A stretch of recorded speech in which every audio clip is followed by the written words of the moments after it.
It's going to be your chance to ask some questions to our speakers today. So if I could invite all of you up to sit on this terrifying row of chairs confronting the audience.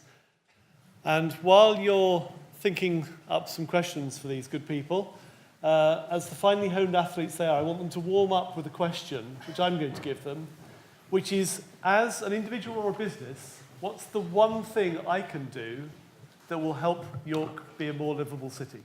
Thank you very much. I think there's something really simple that we can all do, and I think sometimes we forget, which is to just smile, be friendly, be welcoming, to look interested, to say hello, how are you? The real basics. And I think sometimes we think we've done it, and actually we've not done it so well. Fantastic. I would say make sure you engage. If you've got opinions, if you've got value to add, make sure you engage with the right groups, whether it's voluntary sector, ourselves as a council, York Environment Forum, etc. Fantastic. I think it's very easy. The same way, think global, act local. Yeah, I guess I'd suggest thinking about everything you do. So the moment you walk out the door, think about how you're going to get to wherever it is you need to get to. Think whether you can do it on foot or bike, and tell people, talk to people about what you do and what the benefits are. Be prepared to be kind of a bit smug about it, really. Yeah, I think it's about all of those decisions and choices that we can influence either directly ourselves as residents or us at the workplace, that we could give that bit of encouragement to somebody to take that bolder step to do something that has a greater environmental impact. They may not know the full details, so it's about engaging positively. In the context of what we're aiming for, One Planet, York, and having heard about Munster investing in an energy strategy, for example, to reduce CO2 emissions, the three planks of that, insulation, renewables, wherever possible, etc., etc. And then heard a bit about our economic strategy in York. Could each of you, and perhaps particularly Dave, say something about how we're moving towards a zero carbon economy in York? I think, thanks for the question. I think just in brief, we're trying to write the One Planet York. We've got the One Planet Council thing that sits underneath that. And I think a colleague mentioned the better decision-making tool earlier on, which encourages internally our service heads to really think about environmental impact. In terms of the manifestos from our politicians, there are things in there that cut through everything we do about protecting the environment. We're looking at European funding investment in hyper-hub, electronic recharging points and things like that. We're doing massive things on transport, looking at how we improve the efficiency of our own buildings in terms of our own estate, and through the One Public Estate work, the public sector estate in York. I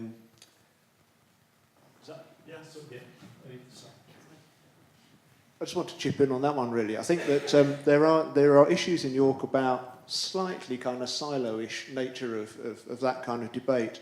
I was involved in the meetings to do with the development of the economic strategy.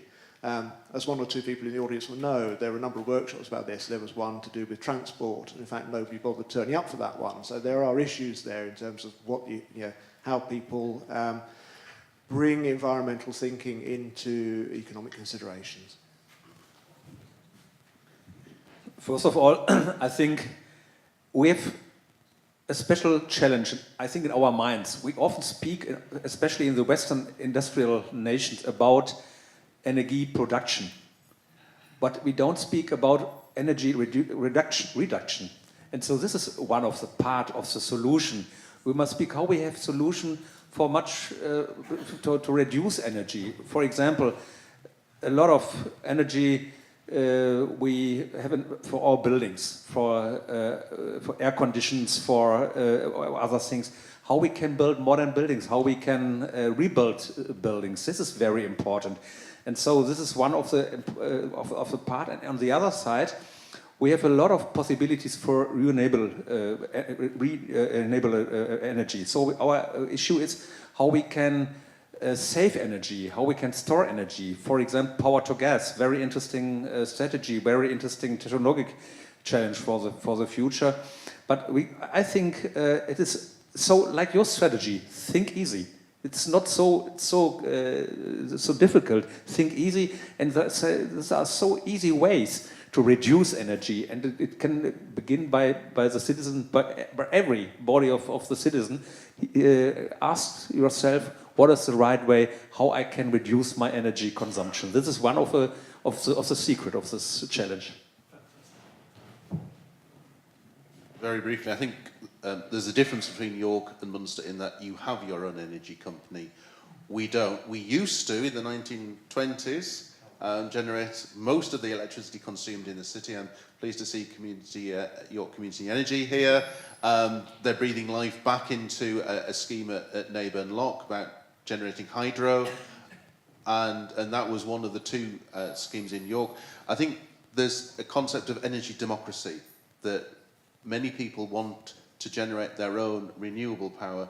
Recent changes have made that difficult, but I think we've all got to look at solutions that help to generate that locally sourced energy that is consumed locally. And by doing that, you make the connection that people can see how reducing consumption actually makes it more economic.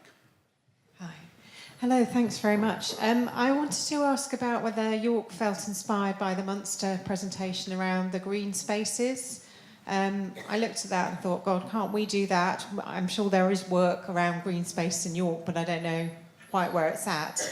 But it felt like we had a quite similar sort of geography going on. And I wondered, given the air quality kind of and air pollution issues that we need to confront, whether we couldn't be doing more with green spaces.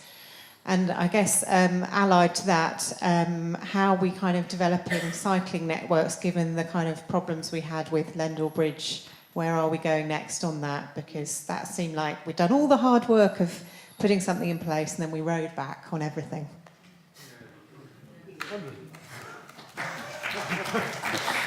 Thank you, quite a hot potato there. I think the issue about if you're doing something for the purpose of air quality, then evidence-base it to start with. And that's why I think the work that the council and other organisations put into the scientific basis of decision-making in the city on air quality is important. Having green space is essential. We cycled here, Marcus and I, and so we dodged the cows on one way at Stray.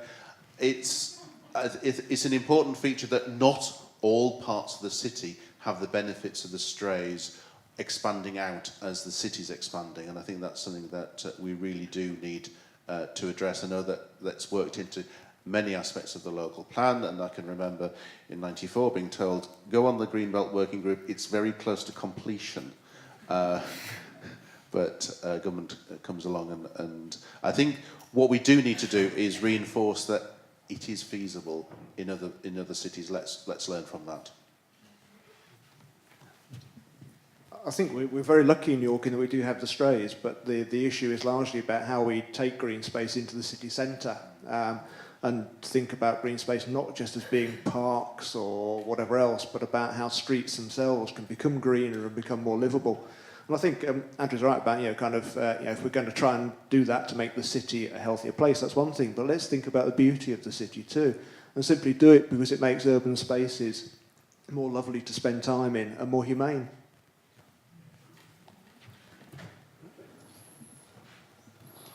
Just really to add to Councillor Waller's comments about our major projects and our kind of in terms of York Central, Castle Gateway and other major sites associated with the local plan, we do kind of take seriously the strategy around putting green spaces in place. And what I would say is, again, my original comment about engaging, really when the consultation on York Central, etc., comes out on the plans and things like that, make sure you engage and put your opinions forward, and then they'll be taken into consideration. Marcus gave us a wonderful example of how Stad Munster redeveloped the British Army bases. I was just thinking, in relation to York Central, wouldn't it be a much better idea to include the neighbours, those experts that Marcus spoke about, the neighbours, the people who live around that site, some input into the development, because leaving it in the hands of the major developers and landowners has not really taken us forward in 25 years.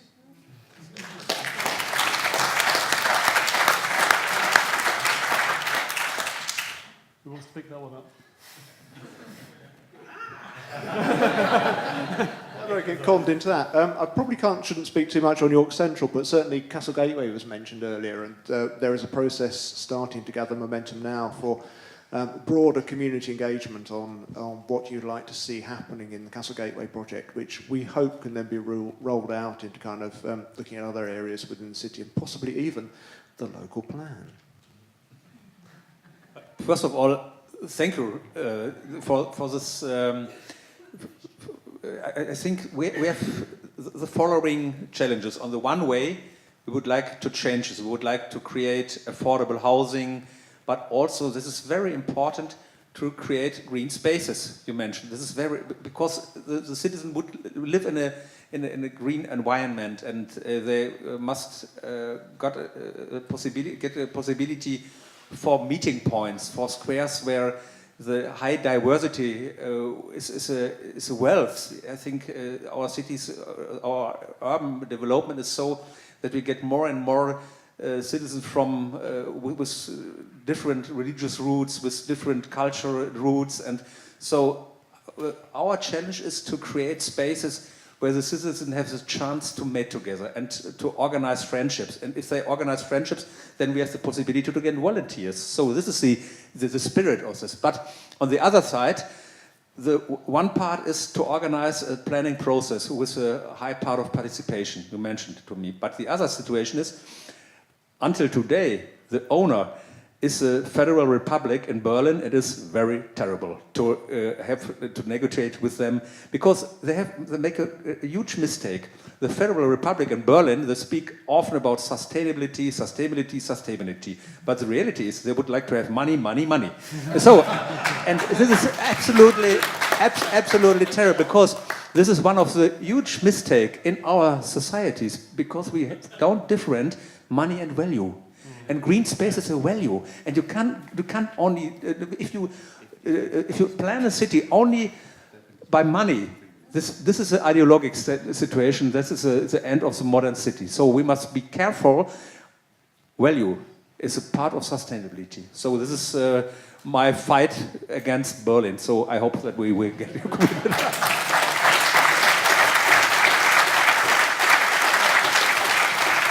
I think we could do just one more.